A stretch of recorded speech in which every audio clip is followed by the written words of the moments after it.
tips for writing better dialogue. Exactly. And this isn't just some surface level skim, you know? We're going deep. This deep dive is tailor-made for you, the learner. Someone who wants to understand this stuff inside and out efficiently, I mean. We don't want to waste your time. The real mission here is to crack the code of dialogue, to figure out what makes it sing. We're not just talking about recreating how people talk in the real world. We're talking about the techniques that make conversations on the page or on the screen crackle with energy, reveal character, move the story forward. We're talking intention, subtext, even the way dialogue dances with the visuals. Right off the bat, this transcript makes a point that I think is super important for any aspiring writer to hear. Writing great dialogue, it's a skill, something you can learn. It's not like you're born with it or you're not. Sure, some folks might have a knack for it, but there are actual techniques, things you can practice and get better at that will make your characters' conversations more compelling, more interesting, more, well, just plain better. I think it's important to remember, we're not aiming for a perfect transcript of real life here. Real life conversations, they're messy, they're full of tangents and, unfinished thoughts. What we're going for with great dialogue is the illusion of reality, something that feels real but is carefully crafted to serve the story. Yeah, it's about impact, right? Making every line count. And that brings us to the big one, the thing this transcript keeps coming back to, intention. It all comes back to Mamet, doesn't it? Nobody says anything unless they want something. He nailed it. Every single line, every word that comes out of a character's mouth, it should be driven by a desire, a specific thing they want in that moment. That's what creates conflict. That's what keeps the scene moving. Right, because at its heart, drama is about characters wanting things they can't have. Right, obstacles, desires, that's what keeps us glued to the story. Exactly. And this transcript, it gets specific. It says, instead of some vague desire like respect, think about something immediate, something urgent, like needing someone to listen to you right now in this moment. Each line is like a mini transaction. What's the character trying to get? What are they trying to achieve with those words? It reframes the whole idea of dialogue, right? It's not just words. It's a series of tiny objectives, a way to push the scene forward. Absolutely. And this idea extends even to exposition, those moments where you need to sneak in some background information. The transcript argues that even exposition should be driven by character intention. It shouldn't feel like the writer is just dumping information. The character should have a reason, a specific need that compels them to reveal these crucial details. I like how the transcript connects this idea of intention to the character's journey as a whole, their desire line. It basically says every single thing a character says should, in some way, reflect their overall goals, both in that specific scene and in the larger story. Their external goals, escaping danger, winning a competition, and also their internal goals, overcoming fear, finding love. Well, think about it. It's how we operate in real life. We might not be conscious of it all the time, but even in casual conversation, there's usually something we're trying to get across, some piece of information we want to share or some way we want to influence the other person. So what the transcript is saying is, don't write dialogue just because you, the writer, need to get some information out there. Make sure it connects to what the character is feeling, what they're trying to do at that moment. And the transcript gives some great examples of what not to do, like having a character say something like, as a trustworthy person, It just feels so forced, so artificial. We don't need to be told that a character is trustworthy. We should be able to infer it from their actions and their words. Show, don't tell, it's writing 101. Which brings us perfectly to that golden rule, right? Show, don't tell. And the transcript makes it clear that this applies just as much to dialogue as it does to any other aspect of writing. Don't have your characters just come out and say how they feel. Don't have them simply relay information, dramatize it. Show it through their actions, through their interactions. Instead of having a mother say, I love my child, show that love through her actions, through the way she fights to protect her child. It's about making those emotions active, bringing them to life on the page. And I love that phrase the transcript uses. Dialogue should be the icing on the cake. It's there to enhance what's already being conveyed visually, not to carry the entire weight of the story. Less is more, right? That story about Billy Wilder cutting down a 10-page argument to a half-page scene on an elevator, that's brilliant. It shows you the power of visuals and the fact that sometimes cutting dialogue can actually make a scene stronger. Okay, let's talk about keeping things tight, because the transcript is really big on conciseness and pacing. Absolutely. Cut the fluff. Get rid of any unnecessary words. Aim for short sentences. It creates a sense of energy, a punchiness that keeps the reader hooked. And don't repeat yourself. Make your point and move on. Enter the scene late. Leave early, give us the essence of the exchange, the heart of the conflict, and then get out. Readers can feel it when dialogue is overwritten. It drags, it loses momentum. The pace should feel brisk, like a good tennis match, back and forth, back and forth. Now, here's where things get really interesting. Subtext. This is the space between the lines, the difference between what's said and what's meant. The transcript is all about moving off the nose, away from that straightforward, on-the-surface dialogue. On the nose dialogue, it's like stating the obvious.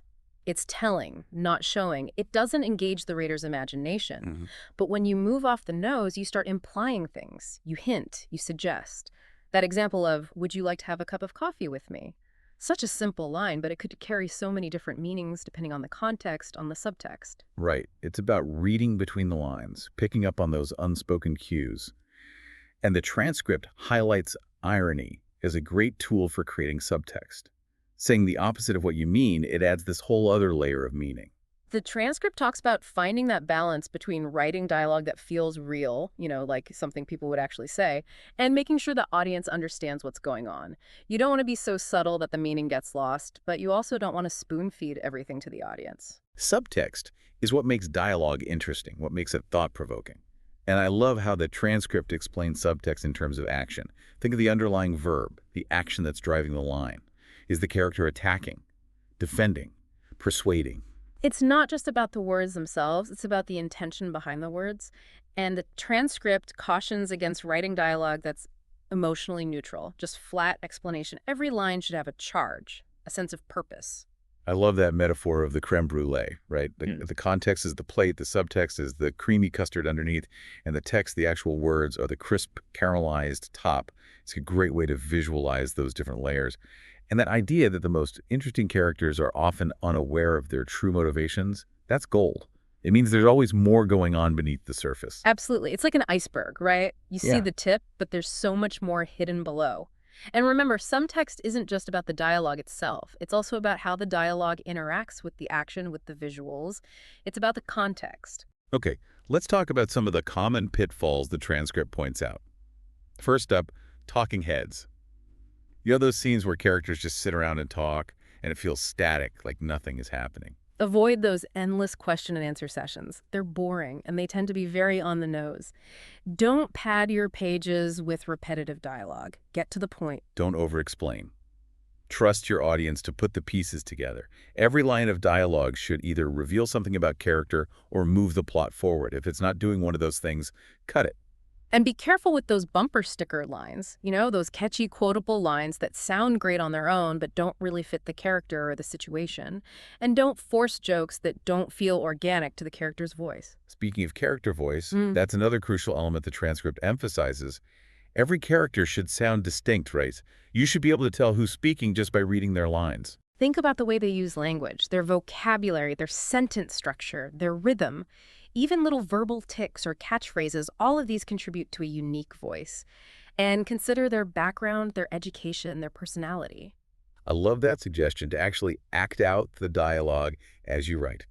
Put yourself in the character's shoes, hear the words coming out of your mouth, and even imagine specific actors delivering the lines. It can be a great way to differentiate voices in your head. The key question is, if you covered up the character names, could you still tell who's speaking? If not, you need to dig deeper, find those unique qualities that set each character apart.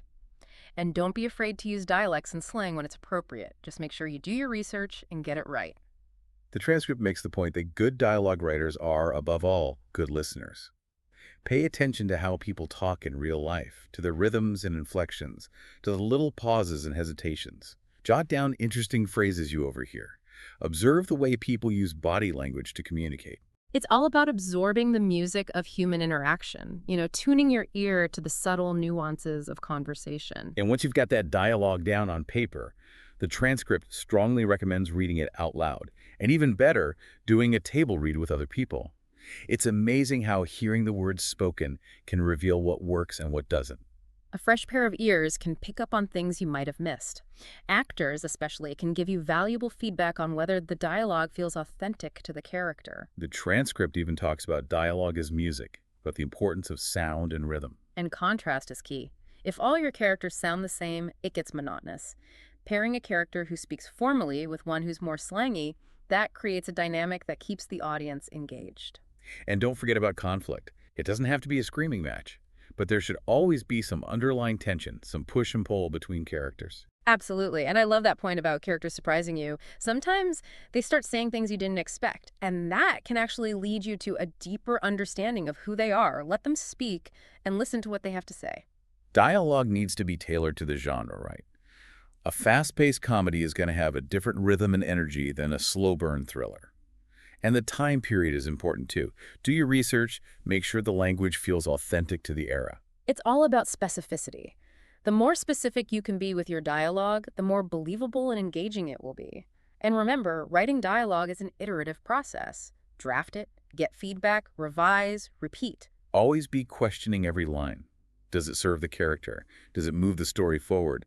And be mindful of the balance between dialogue and action. Sometimes, showing is more powerful than telling. If an action can convey something clearly, you might not need the dialogue. Sometimes, silence can be more impactful than words. And monologues, they have their place, but use them sparingly. Make sure they serve a clear purpose, that they're not just there to show off. So let's wrap this up. What are the key takeaways from this deep dive into dialogue?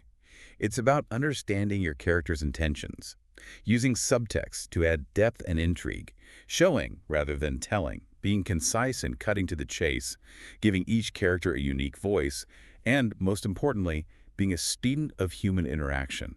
For you, the learner, our advice is to take these principles and start applying them to the world around you. Listen to how people talk. Pay attention to the subtext, to the unspoken desires that drive their conversations. Here's a final thought. Now that you've explored the power of intention and subtext, what unspoken currents might be running beneath the surface of the conversations you're having right now? What's really going on beneath the words? It's a question worth pondering not just for writers, but for anyone who wants to better understand the complexities of human communication. Thanks for joining us on this deep dive.